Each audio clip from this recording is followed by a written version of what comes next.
We are toward the end of the section, Canto 3. Savitri is meeting a happy and auspicious crowd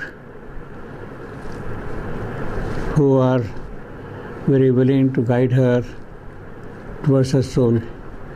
She wants to find her soul, and this throng of crowd will guide her how she should proceed on her journey. She addresses them as a happy company. O happy company of luminous gods, reveal who know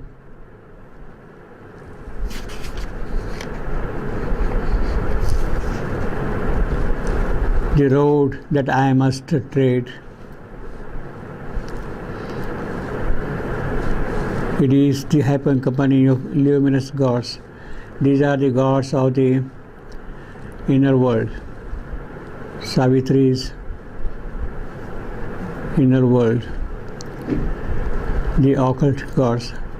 They are not the overhead or the overmind gods, but the gods of the occult inner. Reveal who know the road that I must tread, for surely that bright quarter is your home. What does she want to know? She wants to know how to proceed on her journey. She wants to find out the birthplace of the occult fire and the dwelling house of her secret soul. For surely that bright quarter is your home. To find the birthplace of the occult fire and the deep mansion of my secret soul. What is the occult fire? It is the inner Agni, in which the inner activities get formed, get carried out, get established. Fire is the giver of forms, and the fire which is there burning in her soul, it is that which will give form, shape to things of her soul. Therefore, she is in search of that occult fire, and behind that occult fire is the dwelling place of her secret soul. To find the birthplace of the occult fire and the deep mansion of my secret soul. This is the entreaty of Savitri. This is her request to these luminous gods, and she gets a very happy answer from one of them. She is given the guidance. One answered, pointing to a silence dim on a remote extremity of sleep, in some far background of the inner world, on the extremity of sleep, deep on the edge of Prajna consciousness, sleep, Sushupti. It is in that Sushupti she will find her secret soul. On a remote extremity of sleep, beyond dream, beyond Jagrata, she is now in the world of Sushupti. Jagrata is over, Swapna is over. It is now the realm of Sushupti, at the extreme edge of this world. will be the place where the inner fire will be burning, and then she will meet her secret soul. In some far background of the inner world, O Savitri, from thy hidden soul we come. So they themselves are the beings who dwell in her soul. They have come out of her soul and they are telling Savitri, Savitri, go like this, go like this, go like this, and you will meet your soul. O Savitri, from thy hidden soul we come. And who are we? We are the messengers, the occult gods of her soul, the messengers, the occult gods, who help man's drab and heavy ignorant lives. We are the ones who help man on the discovery of his soul, who help man's drab and heavy ignorant life to wake to beauty and the wonder of things. That is our task, to make man awake to the wonder of things, to give him the sight, the eyes to see beauty, to wake the beauty and the wonder of things, touching them with glory and divinity. That is our task. We are messengers at the same time. This is what we accomplish.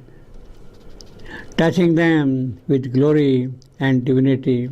In evil we light the deathless flame of good and hold the torch of knowledge on ignorant roads. We take man on this world of ignorance towards his destiny, towards his bright goal, and hold the torch of knowledge on ignorant roads. We are the will, and all men's will towards light. That is what we do here. Yes, our will is your will, and our purpose is to take that light, that will, towards light. O human copy and disguise of God. That is the perfect description of Savitri. Who is Savitri? Yes, who is Savitri? They tell her, you are yourself one who is God in this disguise. He has taken this shape, human shape. You are a copy of that form of God in the human shape. Your reality is what is housed here in the human form. O human copy and disguise of God, who seeks thy deity, thou givest a head. That is what the human is supposed to do. He is supposed to discover the deity who resides hid deep within him, hidden within him. He has to discover that thing. Savitri herself is the divine goddess in the human form, and it is she now who is discovering in the human form her true soul, true divinity. And livest by the truth thou hast not known. Follow the world's winding highway to its source. This is the highway which keeps on winding up towards its source. Savitri's Jivatma. That is the source from which she has come. By following that, you will reach it. And livest by the truth thou hast not known. Yes, you are living here by the truth. You are guided by the truth. Your actions are carried out by the truth. You are not aware of it because you have accepted the human condition. And it is that human condition that you are discovering, attempting to discover, find out. You are in search of your true reality. In the human form, you are on the path of discovering your true reality. Follow the world's winding highway to its source. Then, in the silence, few ever have reached. People come, they make attempt, they go deep in, but maybe very few of them, maybe 10 in 1,000, maybe 1 in 100, who can find the inner soul. Follow the world's winding highway to its source. There in the silence, few have ever reached. Thou shalt see the fire burning on the bare stone, on the base of matter, on the physical base. That is the Yajna-kunda, on which you will see the bricks are laid, and on those bricks of the Yajna-kunda you will see the fire burning there. Thou shalt see the fire burning on the bare stone and the deep cavern of thy secret soul. There you will see the guha in which lives the cave, the guha, the cavern in which lives your soul. Thou shalt see the fire burning on the bare stone and the deep cavern of thy secret soul. Then Savitri followed the great winding road. She got the instructions. She knows now how to proceed, and she is following exactly what was told to her. Then Savitri followed the great winding road, came where it dwindled into a narrow path. It is winding it up and forming a small narrow path, trod only by rare, wounded pilgrim feet. Only those who are brave, those who are having the intense aspiration in their soul, those who have made life that as their pursuit, they have felt the anguish, the troubles, the misery, the difficulties of this world. They have wounded feet, and very few of them have been able to follow that road, trod only by rare, wounded pilgrim feet.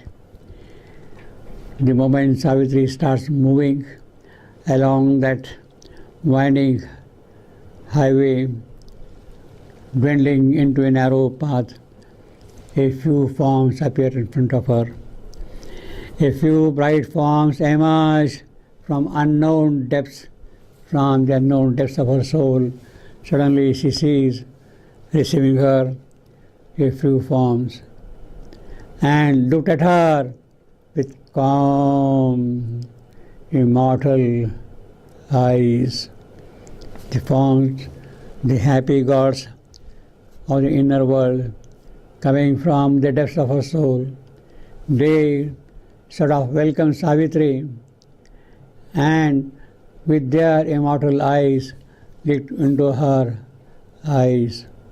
A few bright forms emerged from unknown depths and looked at her with calm, immortal eyes. There was no sign to break the brooding hush. It was complete silence. Shant,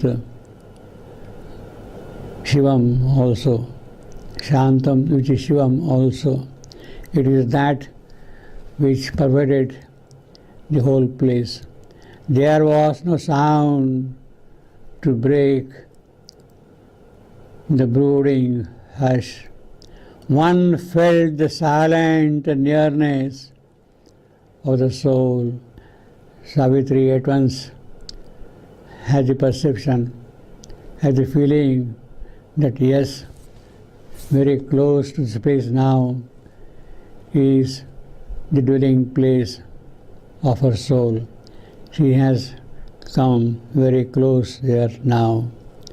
But in the meanwhile, she will meet these few bright forms. Her Swabhava, her gunas of the soul's guna of Savitri, it is them she is going to meet, her characters which mold her human working. She is going to meet them and they are going to tell a few things to Savitri before she really finds her soul. A few bright forms emerged from unknown depths and looked at her with calm, immortal eyes. There was no sign to break the brooding hush. There was no sound to break the brooding hush. One felt the silent nearness of the soul. One felt the silent nearness of the soul. It is Savitri who is coming closer to her soul, but in the process, one who is responsive, who is perceptive to things, who has that inner sense of things, he also feels that, yes, I am now coming very close to my soul. My soul will dwell here. Savitri discovering her soul is in a way contagious, that if we are in a position to respond to these things, we would also discover our soul. Therefore, one felt the silent nearness of the soul.